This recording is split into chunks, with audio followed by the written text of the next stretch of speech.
buenas tardes, muy buen mediodía. Carlos Viera, ¿cómo te va? Buen mediodía, pero lluvioso, estimado. ¿Cómo anda toda la Llueve lindo. audiencia? Bueno, con muchas novedades, mucho agitado, muy agitado el panorama, no solamente del tiempo, sino de la situación política y económica también del país, ¿verdad? ¿Qué novedad Veamos tenemos? algunos puntos. Hemos escuchado estos últimos días, pero muy enfáticamente, que lo que se quiere con la contrarreforma, diríamos, de la seguridad social es un salto al vacío, que no tiene respaldo técnico, que Ah, es un sí, yo lo escuché por varios lados, ¿eh? primitivismo, aparte de ser una alteración de las reglas de juego, del capital, etcétera, etcétera. Se machaca enfáticamente en eso. Y bueno, yo creo que si eso tiene algún tipo de incidencia sobre el pensamiento de la gente, es porque estamos mal, es porque estamos realmente, somos sensibles a una publicidad que respaldada, quién sabe en qué cuestiones técnicas, quiere manipular a la gente. Porque se nos trata de convencer, que nos felicitemos de que ahora que vamos a tener unas menor jubilaciones de futuro, un aumento de la edad de trabajo, del tiempo de trabajo, una menor retribución por los años de jubilación. Se nos trata de convencer que nos felicitemos de que eso es bueno porque van a mejorar las cuentas fiscales y con eso va a mejorar el país. Yo creo que ese planteo en otros tiempos, por lo menos, no se sustentaba. Hoy en día parece que las cosas pueden estar cambiando y alarmémonos si ese planteo prende en la gente, que elude todo el fondo del problema. Y además, ¿qué respaldo técnico tiene todo el planteamiento que se ha hecho sobre la seguridad social? ¿Dónde está el cuidado del famoso déficit fiscal y del exceso de gasto público? Primero que el objetivo puede ser muy distinto al nuestro. El objetivo puede ser reducir el gasto público, restando el aporte estatal a la seguridad social, que fue algo que existió toda la vida y que no alcanzaba más de 3 puntos de cada 10 de gasto del BPS. Ese era el aporte estatal. Se quiere que eso no exista, díganlo con esos términos. Quiere que las jubilaciones respondan a lo que aporta uno y que ese aporte debe financiar las jubilaciones de cada uno. Ese es el planteo que se está haciendo en el fondo. Es decir, que no existe aporte estatal. Cuando existe en todas partes del mundo, cuando el sistema tripartito, y se dice a los trabajadores, ustedes son responsables, vean que no les va a alcanzar, que quién sabe si les podemos pagar. Imagínense que de cada 10 que pagamos nosotros de jubilaciones, que se paga el Estado de jubilaciones, 7,5 tan solo es financiado por los aportes obreros y patronales. Y se elude decir que el aporte patronal bajó del 15 al 7,5% en sucesivas etapas. De manera que el aporte de los trabajadores no sería 7,5, sería por los trabajadores y empleadores, sería por lo menos del 8,5 contra el 10 que se gasta. Y además omite decir que 2 por 3 hay exoneraciones fiscales que se traducen en exoneración del aporte patronal a actividades que se quieren promover, actividades económicas, actividades industriales o situaciones para contemplar efectos de la sequía, etcétera, etcétera, que se quieren. Estamos hablando de que se dice que no hay respaldo técnico a algo y en realidad lo que no tiene respaldo técnico es lo que existe. Si están tan preocupados por el déficit fiscal, tengan presente que la resignación de aportes genuinos de esos 7,5 que hablaba yo, de aporte de cada 10 pesos que se gasta, se resignan 2 para transferir a la SAFAP y de ahí que el gobierno tenga entonces que aportar en vez de 2,5 tienen que aportar 4,5, y ahí se acusa a los trabajadores de que no, che, no les alcanza. Claro, no les alcanza porque se transfieren a la SAFAP 2 puntos de cada 7,5 que están aportando. Entonces, eso eleva, termina, porque las jubilaciones tienen que seguirse pagando, eso eleva el déficit fiscal. Eso es una aventura de corto que se hace, que sacrifica el corto plazo para generar un presunto equilibrio en el largo plazo, dentro de 20 o 30 años. Pero no hay problema. El problema que provoca, que en todo caso se provoca al financiamiento, ¿no?, es la asistencia de la SAFAP, que eroda totalmente los ingresos fiscales y se toman como gasto de BPS las transferencias a la SAFAP. Y entonces lo que no tiene respaldo técnico es eso. Eso es lo que eleva el déficit fiscal global, porque de alguna manera tienen que salir los recursos. El déficit fiscal global en todos los países del mundo se sitúa en el orden del 2,5% y es normal. El déficit de Uruguay, en los últimos 15 años, el que subió, en los últimos 20 años, digamos, se subió más, fue ahora con la pandemia, y luego en el gobierno del Frente al 4,7%. De ese 4,7%, entre 1,5 y 2, según los años, fue resultancia de la existencia de la SAFAP. Quiere decir que el déficit fiscal uruguayo, el gasto total global del sector público, de no existir la SAFAP, se hubiera situado en el nivel mundial, en el nivel en que es normal que ocurra en todas partes del mundo, y el déficit tiene que ver cómo se financia, y un país que tiene enorme cantidad de reservas no tiene problema para financiarlo, como es el caso de Uruguay.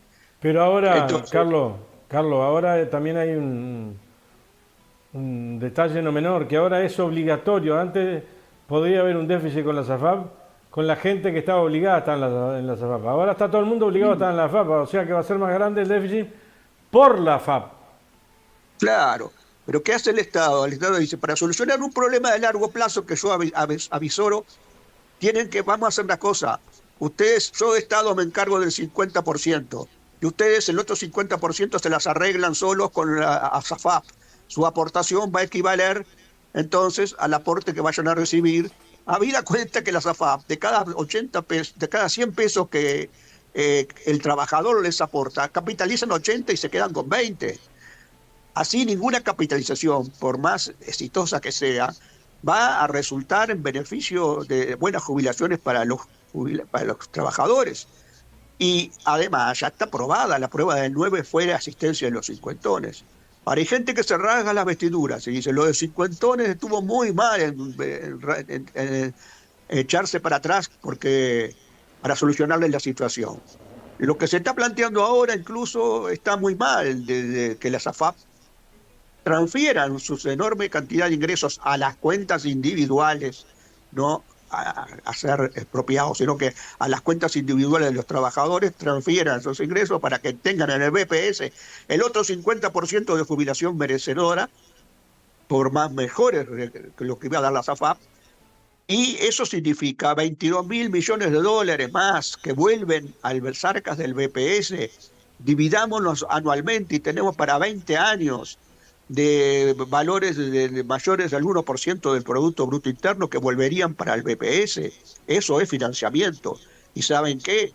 El mayor gasto, que sin lugar a dudas, y es justo, representa la transferencia de los recursos desde el salario mínimo, equiparando el salario mínimo con la jubilación mínima, representa 0,6% del producto, menos de lo que realmente vuelve todos los años. Y la no existencia de la SAFAP implica una mejora del 2% del producto. Quiere decir que yo tengo una mejora de ingresos por 2% por regreso de los fondos que se transfieren a la SAFAP, y una mejora distanciada en el tiempo de 1% anual por los ingresos que vuelven de la SAFAP, montos acumulados que vuelven de la SAFAP al BPS, menos una baja del 0,6% por la equiparación de la jubilación mínima al salario mínimo. Eso, señores, es financiamiento.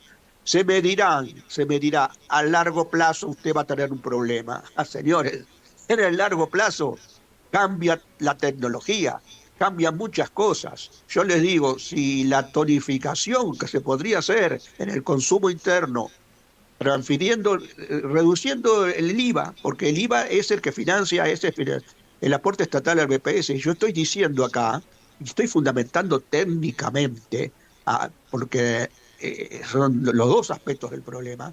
No hay primitivismo en el planteo de los trabajadores. Se lo quiere poner como que es salvaje, como que no tiene en cuenta las cuentas del país, como si las cuentas del país tengan que cerrar solamente bajo el sacrificio de los trabajadores, como si el largo plazo no se construye a partir de los cortos plazos con distintas medidas y no solamente y unilateralmente aumentando aportes de trabajadores para su jubilación. Hay muchísimas otras cosas, la formalización laboral, el salario real, el nivel de empleo en función del desarrollo que tenga el país. Eso es lo que determina la relación activo-pasivo. Entonces, que mucho más que las diferencias de parámetros entre aportes y tasa de reemplazo y edad jubilar mínima. Bueno, Pero también yo hay quedo por opiniones, acá. también hay opiniones, también hay opiniones en el sistema político uruguayo, no es solamente en el partido del oficialismo, también dentro de la izquierda, o sea, dentro de las diferentes teorías que hay, apuntan a lo que tú has dicho en más de una oportunidad en este programa, con el tema de las ASVAB. Pero quiero recordar además que las ASVAB son un producto que no ha funcionado en el mundo no ha funcionado. Sí, sí, claro. Y en Chile, que fueron los gestores de esa iniciativa, tuvieron que dar marcha atrás y tuvo que ver o no tuvo que ver en toda la crisis que hubo en Chile, la explosión que hubo en Chile de la gente. Tuvo que ¿Por qué ver, crees que inclusive. los intelectuales, por qué crees que los intelectuales de izquierda o progresistas y concretamente los economistas tienen una visión confrontada con la que tienes tú? Bueno, eso es lo que creo que debería de existir, una posición más firme y no vergonzante. Yo veo hay gente que tiene una posición vergonzante en materia de reivindicar cosas que no tienen por qué estar ganadas por los parámetros del neoliberalismo. El neoliberalismo invade todos los ámbitos y también la conciencia de la gente. Hay gente que naturaliza cosas y la naturalización del ajuste, como que el ajuste es lo que tiene que hacerse, porque atrás de eso está que el ajuste permite mayor rentabilidad empresarial, que la mayor rentabilidad empresarial permite la inversión, que la inversión permite mayor empleo, que eso significa derrame. Eso es lo que está detrás de lo que se está planteando. Y la concentración del ingreso a nivel mundial nos dice lo contrario, que la concentración del ingreso lleva a que, primero, que el derrame no exista, y segundo, no hay más inversiones. Necesariamente el mundo está transitando por otros carriles. Entonces yo no sé por qué en este momento creo que lo que más perjudica es el fuego amigo y que o la falta de respuesta acorde a lo que estamos planteando, la forma en que estamos planteando. O la Bueno, pero falta de yo quedo por acá. discutirlo, la falta de discutirlo públicamente, porque también, y internamente, porque también se aprende. Nadie es tonto acá. Uno estoy mirando, Bueno, escucho y uno va aprendiendo. Y en la medida que haya discusiones, exactamente. se puede aprender. Ahora, obviar la discusión y echarle la responsabilidad al mercado, y ya no el mercado, que el mercado ese lo tiene que resolver un trabajador o un jubilado. Yo ayer escuchaba a Sicto Amaro, creo que en Radio Carve en la mañana, la dificultad que tiene un jubilado hoy para vivir con 20.000 pesos, 18.000 pesos, es monstruosa. Y sigue en la espalda. Entonces, ¿para dónde uno tiene que mirar? Si llueve, llueve. Está lloviendo. No tengo para mirar a un lado, llueve. Es así, es tal cual. Yo pienso que hay en este momento una falta de discusión, que hay conceptos neoliberales que han ganado terreno en la cabeza de la gente, y bueno, eso es lo que perturba.